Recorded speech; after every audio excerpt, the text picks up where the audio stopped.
नमस्कार, आप देख रहे हैं संसद टीवी। दिन भर की तमाम बड़ी और अहम खबरों के साथ आज की खबर में मैं हूं आपके साथ दीक्षा कोहली। आज बात होगी राष्ट्रीय अंतर्राष्ट्रीय खबरों की, खेल और व्यापार समाचार पर भी डालेंगे नजर। लेकिन सबसे पहले शुरुआत हेडलाइंस के साथ। राज्यसभा से ऊर्जा संरक्षण संशोधन विधेयक 2022 पारित।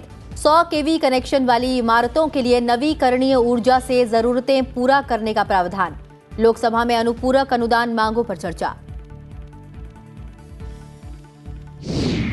भारत में पिछले 15 साल में 41.5 करोड़ लोग गरीबी से हुए मुक्त। सरकार ने संयुक्त राष्ट्र विकास कार्यक्रम की रिपोर्ट का दिया हवाला। कहा, देश में गरीबों के उत्थान के लिए उठाए जा रहे हैं कई कदम। भूपेंद्र पटेल दूसरी बार बने गुजरात के मुख्यमंत्री। राज्यपाल ने 16 मंत्रियों को भी दिलाई पद और गोपनीयता की शपथ। प्रधानमंत्री नरेंद्र मोदी ने नई सरकार को दी बधाई।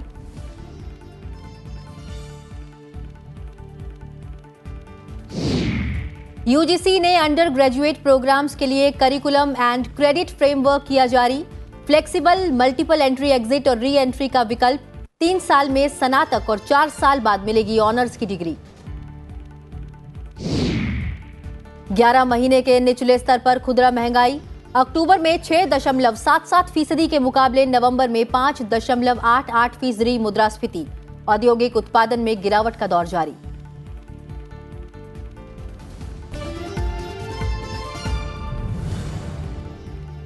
और अब खबरें विस्तार से। भूपेंद्र पटेल लगातार दूसरी बार गुजरात के मुख्यमंत्री बन गए हैं। उन्होंने प्रधानमंत्री नरेंद्र मोदी की मौजूदगी में आज गांधीनगर में गुजरात के मुख्यमंत्री पद की शपथ ली। प्रधानमंत्री ने भूपेंद्र पटेल को बधाई दी और उम्मीद जताई कि उनके नेतृत्व वाला मंत्रिपरिषद गुजरात को प्रगति की नई ऊंचाइयों पर ले जाएगा। राज्यपाल आचार्य देवव्रत ने नए सचिवालय के पास हेलीपैड ग्राउंड में आयोजित एक समारोह में भूपेंद्र पटेल को राज्य के 18वें मुख्यमंत्री के रूप में शपथ दिलाई। गुजरात के मुख्यमंत्री के रूप में भूपेंद्र पटेल का ये लगातार दूसरा कार्यकाल है। अहमदाबाद में जन्मे भूपेंद्र पटेल घाटलोडिया सीट से विधायक हैं। उन्होंने नगर निकाय स्तर से राज्य की राजनीति में अपना मुकाम हासिल किया। उनके साथ 16 अन्य मंत्रियों को भी शपथ दिलाई गई, जिनमें से 8 कैबिनेट रैंक के हैं। कैबिनेट मंत्रियों में कनू देसाई, ऋषिकेश पटेल, राघवजी पटेल, बलवंत सिंह राजपूत, कुंवरजी बावलिया, मुलुभाई बेरा, कुबेर डिंडोर और भानुबेन बावरिया शामिल है। हर्ष सांघवी और जगदीश विश्वकर्मा ने राज्य मंत्री स्वतंत्र प्रभार के रूप में शपथ ली। राज्य के 6 अन्य मंत्रियों में पुरुषोत्तम सोलंकी, बच्चूभाई खाबाद, मुकेश पटेल, प्रफुल्ल पंशेरिया, भीखू सिंह परमार और कुंवरजी हलपति शामिल हैं। शपथ ग्रहण समारोह में प्रधानमंत्री के साथ बीजेपी के कई शीर्ष नेता, केंद्रीय मंत्री और बीजेपी शासित राज्यों के मुख्यमंत्री और नेता भी शामिल हुए। गुजरात के विधानसभा चुनाव में बीजेपी ने 182 में से रिकॉर्ड 156 सीटें जीती हैं। यह गुजरात के विधानसभा चुनाव में भाजपा की लगातार 7वीं जीत है। संसद ने ऊर्जा संरक्षण संशोधन विधेयक 2022 को मंजूरी प्रदान कर दी है, जिसमें कम से कम 100 किलोवाट के विद्युत कनेक्शन वाली इमारतों के लिए नवीकरणीय स्रोत से ऊर्जा जरूरतों को पूरा करने का प्रावधान किया गया है। सरकार ने इस विधेयक को भविष्योन्मुखी करार दिया है। बता दें कि राज्यसभा ने इस विधेयक को चर्चा के बाद आज ध्वनिमत से पारित कर दिया। लोकसभा इसे पिछले सत्र में ही पारित कर चुकी है। विधेयक पर हुई चर्चा का जवाब देते हुए विद्युत, नवीन और नवीकरणीय ऊर्जा मंत्री राजकुमार सिंह ने कहा कि अक्षय ऊर्जा के क्षेत्र में भारत की उपलब्धियों पर पूरे देश को गर्व होना चाहिए, क्योंकि अक्षय ऊर्जा उत्पादन के लक्ष्य को प्राप्त करने में राष्ट्र ने जो कुछ हासिल किया है, वैसा बड़ी अर्थव्यवस्थाएं और विकसित देश नहीं कर पाए हैं। इस विधेयक के उद्देश्यों और कारणों में कहा गया है कि इसमें ऊर्जा जरूरतों को पूरा करने के लिए हरित हाइड्रोजन, हरित अमोनिया, बायोमास और इथेनॉल सहित गैर जीवाश्म स्रोतों के उपयोग का प्रस्ताव किया गया है। इसमें कहा गया है कि बड़ी आवासीय इमारतें 24% बिजली का उपभोग करती हैं और इस विधेयक में ऐसी इमारतों को अधिक ऊर्जा सक्षम और वहनीय बनाने के प्रावधान किए गए हैं। भारत ने कहा कि हमारा जो बिजली उत्पादन की जो क्षमता है उसका 40% हम कर देंगे नॉन फॉसिल से बाय 2030। ये बहुत बड़ा एक कमिटमेंट है, क्योंकि भारत एक बहुत बड़ा देश है और इसकी ऊर्जा उत्पादन क्षमता भी बहुत, लेकिन अध्यक्ष महोदय हम लोगों ने कर ही नहीं दिया, हम लोगों ने उसे एक्सीड कर दिया और कर दिया 9 साल पहले। हम लोगों ने कहा था कि ये हम अचीव करेंगे 2030 तक, ये हम लोगों ने अचीव कर लिया 2021 नवंबर तक। सरकार ने संयुक्त राष्ट्र विकास कार्यक्रम की रिपोर्ट का हवाला देते हुए कहा कि भारत में 2005-2006 से 2019 से 2021 के बीच 41.5 करोड़ लोग गरीबी से मुक्त हो चुके हैं। सांख्यिकी और कार्यक्रम कार्यान्वयन मंत्री राव इंद्रजीत सिंह ने लिखित जवाब में राज्यसभा को ये जानकारी दी है। उन्होंने कहा कि नीति आयोग की बहुआयामी गरीबी सूचकांक 2021 की रिपोर्ट में भारत की जनसंख्या के 25.01% लोगों की गरीब के रूप में पहचान की गई है। मंत्री ने कहा कि भारत सरकार समावेशी विकास पर ध्यान केंद्रित कर रही है। देश में गरीबी रेखा से नीचे रहने वाले लोगों के उत्थान के लिए विभिन्न कदम उठाए गए हैं। कांग्रेस, टीएमसी सहित विपक्षी दलों ने अर्थव्यवस्था, महंगाई को लेकर सरकार पर निशाना साधा है।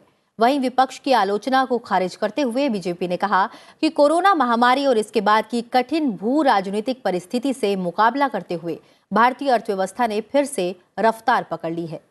लोकसभा में 2022-23 के लिए अनुदान की अनुपूरक मांगों के पहले बैच और 2019-20 के लिए अनुदान की अतिरिक्त मांगों पर चर्चा हुई। चर्चा की शुरुआत करते हुए शशि थरूर ने बजटीय आवंटन और अर्थव्यवस्था को लेकर सरकार को विफल करार दिया।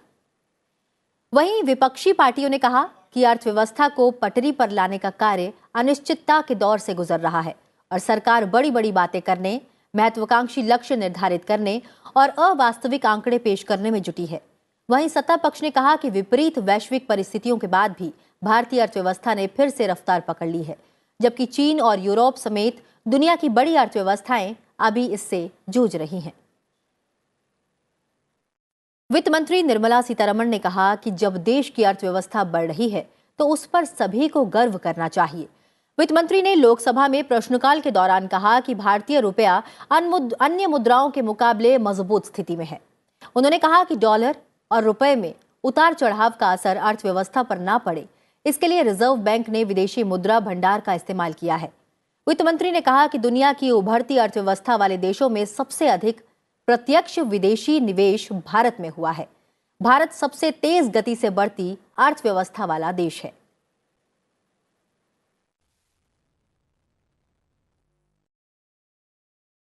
Dollar and rupee fluctuation doesn't go too much, in the sense volatility of that kind of a fluctuation becoming too much can lead to very many different consequences.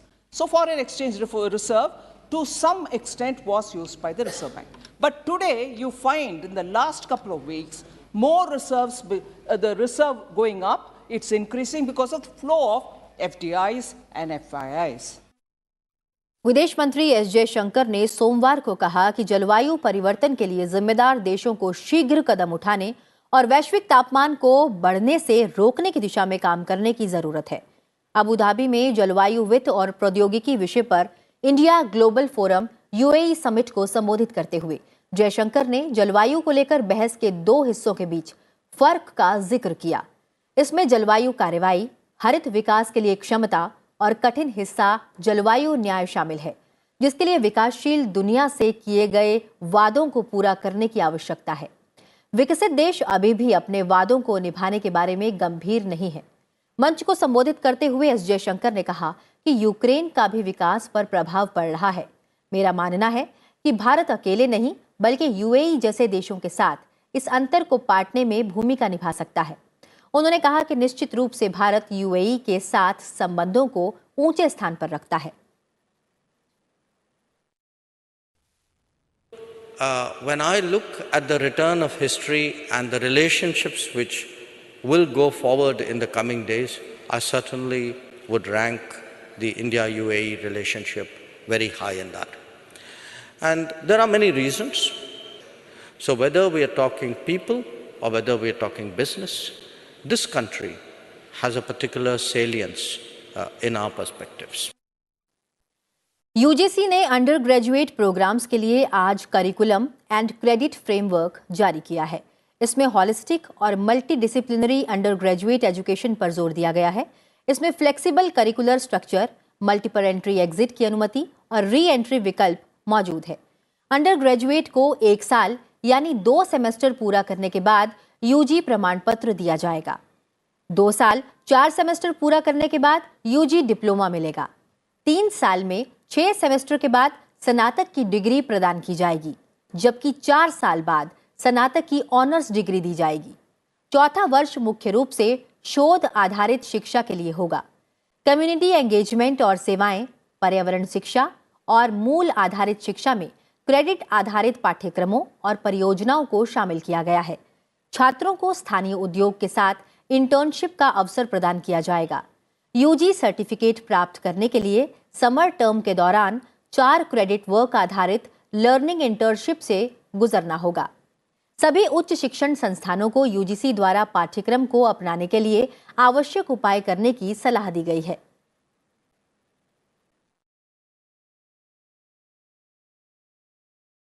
और अब नजर डालते हैं कुछ और प्रमुख समाचारों पर। विदेश मंत्री एस जयशंकर ने कनाडा के विदेश मंत्री से फोन पर बातचीत की और क्षेत्र में चीन की बढ़ती सैन्य ताकत की पृष्ठभूमि में हिंद प्रशांत में दोनों देशों के बीच सहयोग से संभावित क्षेत्रों पर चर्चा की। आवास और शहरी विकास मंत्री हरदीप सिंह पुरी ने राज्यसभा में कहा कि मेट्रो रेल सेवाओं के मामले में भारत आने वाले समय में दक्षिण कोरिया और जापान को पीछे छोड़ते हुए दुनिया का दूसरा सबसे बड़ा परिचालक देश होगा।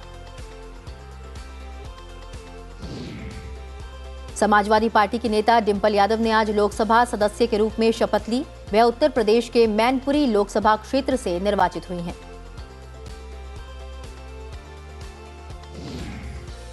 Chief justice D.Y.. चंद्रचूड़ ने बंबई हाईकोर्ट के मुख्य न्यायाधीश दिमांकर दत्ता को सुप्रीम कोर्ट के न्यायाधीश के रूप में आज शपथ दिलाई। इसके साथ ही सुप्रीम कोर्ट में न्यायाधीशों की कुल संख्या बढ़कर 28 हो गई है। जबरन धर्मांतरण के खिलाफ याचिका पर सुप्रीम कोर्ट में सुनवाई 9 जनवरी तक टल गई है। याचिका में धर्मांतरण को रोकने के लिए कड़े कदम उठाने का निर्देश देने की मांग की गई है। दिल्ली हवाई अड्डे पर भीड़भाड़ कम करने के लिए उड़ानों की संख्या घटाने और कुछ उड़ानों को टर्मिनल 3 से स्थानांतरित करने की योजना बनाई गई है। यह योजना नागर विमानन मंत्री ज्योतिरादित्य सिंधिया की T3 पर व्यवस्थाओं का निरीक्षण करने के बाद आई है। भारत का कच्चे इस्पात का उत्पादन नवंबर 2022 में करीब 5% बढ़कर 1.034 करोड़ टन रहा। देश की शीर्ष 6 इस्पात कंपनियों ने कुल 62.8 लाख टन कच्चे इस्पात का उत्पादन किया। सेबी ने निवेशकों के नेटवर्क FAD को 300 करोड़ रुपए के वैकल्पिक निवेश कोष के लिए मंजूरी दे दी है। उसकी योजना विभिन्न क्षेत्रों के शुरुआती स्तर के स्टार्टअप में निवेश करने की है। चीन अपनी सख्त शून्य कोविड नीतियों के तौर पर निवासियों के आने जाने पर नजर रखने की आवश्यकता खत्म करेगा। कोरोना वायरस को फैलाने से रोकने के लिए लागू की गई कड़ी नीतियों का व्यापक पैमाने पर विरोध हो रहा है। ईरान ने विरोध प्रदर्शनों के दौरान कथित अपराधों के लिए हिरासत में लिए गए एक और कैदी को फांसी दे दी है। उस पर हत्या का आरोप था। ईरान में हिरासत में लिए गए किसी कैदी को फांसी दिए जाने का यह दूसरा मामला है।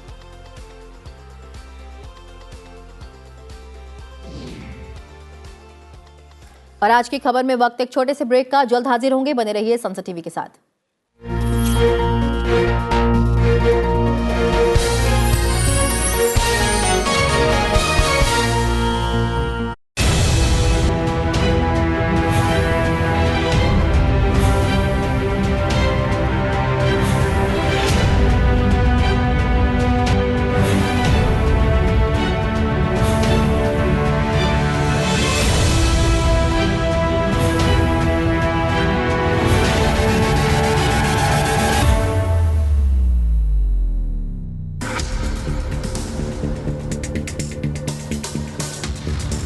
क्या आप किसी कानूनी समस्या से घिरे हैं?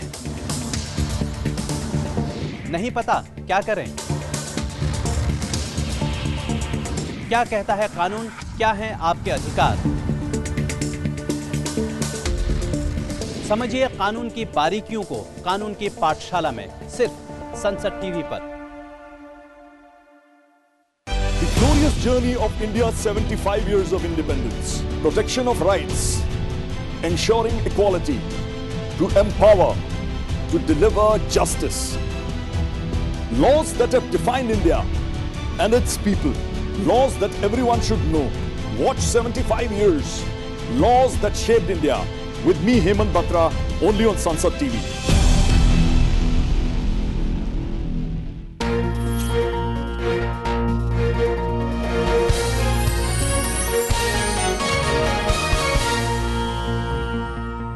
ब्रेक के बाद स्वागत है आप सभी का। आप देख रहे हैं आज की खबर। बढ़ते हैं आगे और अब बात करते हैं राज्यों से जुड़ी हुई खबरों की।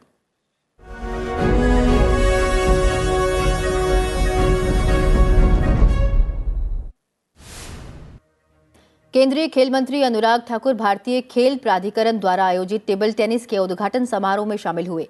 इस दौरान उन्होंने खिलाड़ियों के साथ टेबल टेनिस भी खेला।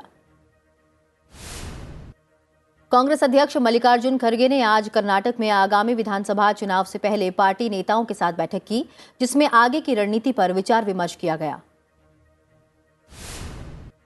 कांग्रेस की 96वें दिन की भारत जोड़ो यात्रा नारी शक्ति को समर्पित रही। राहुल गांधी के साथ पदयात्रा में पार्टी महासचिव प्रियंका गांधी वाड्रा और सैकड़ों महिलाओं ने शिरकत की। हिमाचल प्रदेश के मुख्यमंत्री सुखविंदर सिंह सुक्खू ने हिमाचल प्रदेश सचिवालय पहुंचकर औपचारिक रूप से कार्यभार ग्रहण किया। कार्यभार ग्रहण करने के बाद अधिकारियों ने उन्हें बधाई दी। जम्मू कश्मीर के उपराज्यपाल मनोज सिन्हा ने जम्मू में श्री माता वैष्णो देवी श्राइन बोर्ड की बैठक की अध्यक्षता की। इस मौके पर उन्होंने तीर्थयात्रियों और श्रद्धालुओं को विविध सुविधाएं प्रदान करने के लिए विभिन्न पहलों की शुरुआत की। निर्वाचन आयोग के अधिकारियों का एक दल अगले साल होने वाले विधानसभा चुनाव की तैयारियों की समीक्षा करने के लिए इस सप्ताह मेघालय का दौरा करेगा। दल राज्य और केंद्रीय सरकारी एजेंसियों के साथ समीक्षा बैठकें भी करेगा। दिल्ली उच्च न्यायालय ने धन शोधन के एक मामले में दिल्ली के मंत्री सत्येंद्र जैन सहित 2 आरोपियों की जमानत याचिकाओं पर ईडी से जवाब मांगा है। याचिकाओं को 20 दिसंबर के लिए सूचीबद्ध किया गया है। पश्चिम बंगाल स्कूल नौकरी घोटाला मामले में अदालत ने पार्थ चटर्जी की जमानत अर्जी पर फैसला सुरक्षित रख लिया है। आज उन्हें विशेष सीबीआई अदालत में पेश किया गया था। प्रधानमंत्री नरेंद्र मोदी ने शारदा मठ की अध्यक्ष परिव्राजिका भक्तिप्राण माताजी के देहावसान पर श्रद्धांजलि अर्पित की। उनका कल रात कोलकाता में निधन हो गया था।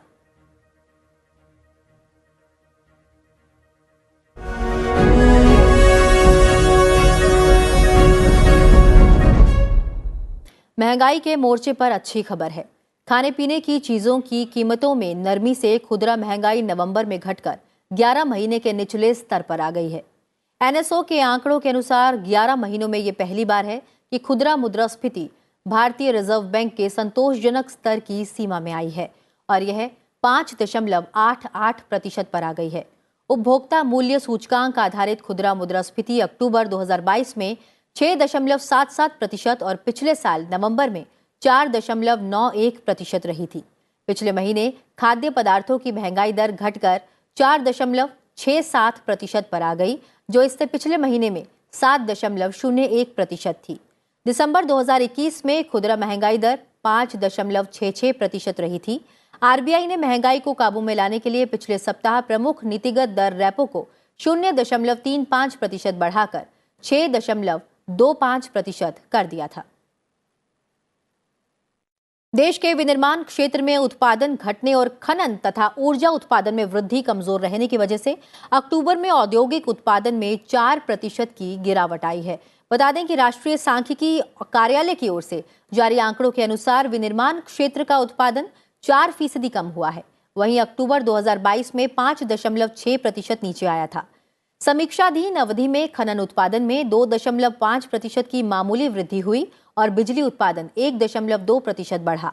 औद्योगिक उत्पादन सूचकांक अक्टूबर 2021 में 4.2% बढ़ा था। चालू वित्त वर्ष में अप्रैल से नवंबर के बीच शुद्ध प्रत्यक्ष कर संग्रह 24% बढ़कर 8.77 लाख करोड़ रुपए पर पहुंच गया।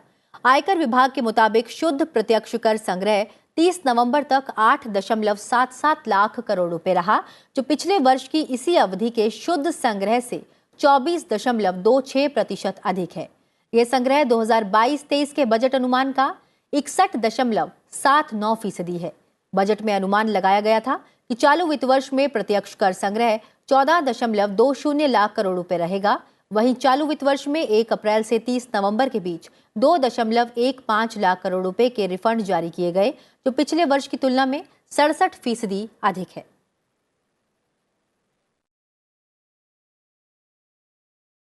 कर्नाटक और तमिलनाडु के कई हिस्सों में बारिश लगातार जारी है। मौसम विज्ञान विभाग बंगाल की खाड़ी में एक चक्रवाती तूफान और कम दबाव के क्षेत्र के बनने की संभावना के बाद 16 दिसंबर तक और बारिश की भविष्यवाणी की है। कर्नाटक और तमिलनाडु में बारिश लगातार जारी है। मौसम विभाग के मुताबिक इन राज्यों के कई जिलों में बूंदाबांदी के साथ बादल छाए रहेंगे। आईएमडी ने चामराजनगर, कोडागू, शिवमोगा जिलों के लिए येलो अलर्ट जारी किया है। इन जिलों में भारी वर्षा की भविष्यवाणी की गई है। वहीं तमिलनाडु में कांचीपुरम, तिल्लुवलूर और उट्टुकोट्टई तालुक सहित कुछ क्षेत्रों की भारी बारिश की चेतावनी के बाद स्कूलों में अवकाश घोषित कर दिया गया है। और अब खबरें अंतर्राष्ट्रीय जगत से।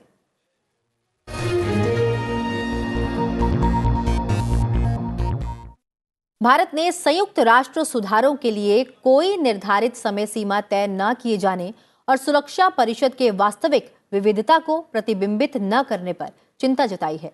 भारत ने संयुक्त राष्ट्र सुरक्षा परिषद में कहा कि आतंकवादियों को राजनीतिक सुविधा के आधार पर बुरे या अच्छे के तौर पर वर्गीकृत करने का युग तत्काल खत्म होना चाहिए। इससे आतंकवाद से लड़ने की साझा वैश्विक प्रतिबद्धता खत्म हो जाएगी। भारत इस महीने 15 सदस्यीय संयुक्त राष्ट्र सुरक्षा परिषद की अध्यक्षता कर रहा है। विदेश मंत्री एस जयशंकर की अध्यक्षता में 14 और 15 दिसंबर को बहुपक्षीय सुधारों और आतंकवाद रोधी नीति पर हस्ताक्षर के लिए कार्यक्रम आयोजित किया जाना है। हस्ताक्षर कार्यक्रम में बहुपक्षीय सुधार के लिए नए दिशा निर्देशों पर सुरक्षा परिषद में एक मंत्री स्तरीय चर्चा होगी। इस विषय पर बैठक से पहले भारत ने एक कॉन्सेप्ट नोट जारी किया है। नोट में कहा गया है कि आतंकवाद, कट्टरवाद, वैश्विक महामारी, गैर सरकारी ताकतों की विघटनकारी भूमिका और नई वैश्विक चुनौतियां पैदा हुई हैं। इस बीच शांति सुनिश्चित करने के लिए एक मजबूत बहुपक्षीय प्रतिक्रिया और त्वरित कार्रवाई करने वाले मंच की आवश्यकता है। इसमें कहा गया है कि बहुपक्षीय सुधार के लिए वर्तमान बहुपक्षीय संरचना, सभी स्तंभों, शांति, सुरक्षा, विकास और मानवाधिकारों में सुधार की आवश्यकता है। भारत और श्रीलंका ने चेन्नई से जाफना के बीच हवाई सेवा बहाल कर दी है। इसे कोविड महामारी की वजह से 3 साल पहले बंद कर दिया गया था। हवाई अड्डे और विमानन सेवाओं के चेयरमैन उपुल धर्मदासा ने बताया कि हवाई सेवा बहाल होने के बाद पहला विमान आज सुबह जाफना अंतर्राष्ट्रीय हवाई अड्डे पर उतरा। अलायंस एयर सर्विसेज का विमान एयरपोर्ट में पहुंचा, जिसका स्वागत किया गया। इसमें 14 चुनिंदा यात्री सवार थे, जिनमें से ज्यादातर अधिकारी थे। अलायंस एयर जाफना और चेन्नई के बीच सप्ताह में 4 उड़ान सेवाएं उपलब्ध करा रही है। पर्यटन श्रीलंका की विदेशी मुद्रा आय का प्रमुख स्रोत है। इस कार्यक्रम से नकदी संकट से जूझ रहे पड़ोसी देश के पर्यटन क्षेत्र को मदद मिलने की उम्मीद है। भारत सरकार ने पाकिस्तान स्थित एक OTT प्लेटफॉर्म की website, 2 mobile application, 4 social media accounts और स्मार्ट टीवी ऐप को ब्लॉक करने का निर्देश जारी किया है। सरकार का कहना है कि इसमें दिखाई जा रही सीरीज भारत की राष्ट्रीय सुरक्षा और अखंडता के लिए खतरा है। इसमें पाकिस्तान स्थित एक OTT प्लेटफॉर्म की website, 2 mobile application, 4 social media accounts और स्मार्ट टीवी ऐप शामिल है। इन वेब सीरीज में संवेदनशील ऐतिहासिक घटनाओं और राष्ट्रीय महत्व के विषयों पर भारत विरोधी कहानी को दिखाया गया है। और बुलेटिन में फिलहाल इतना ही। चलते चलते आपको छोड़े जाते हैं शिकागो में चल रही क्रिसमस थीम वाली कैनेडियन पैसिफिक हॉलीडे ट्रेन की तस्वीरों के साथ। फिलहाल मुझे दीजिए इजाजत। अपना ख्याल रखिए और देखते रहिए सनसेट टीवी। नमस्कार।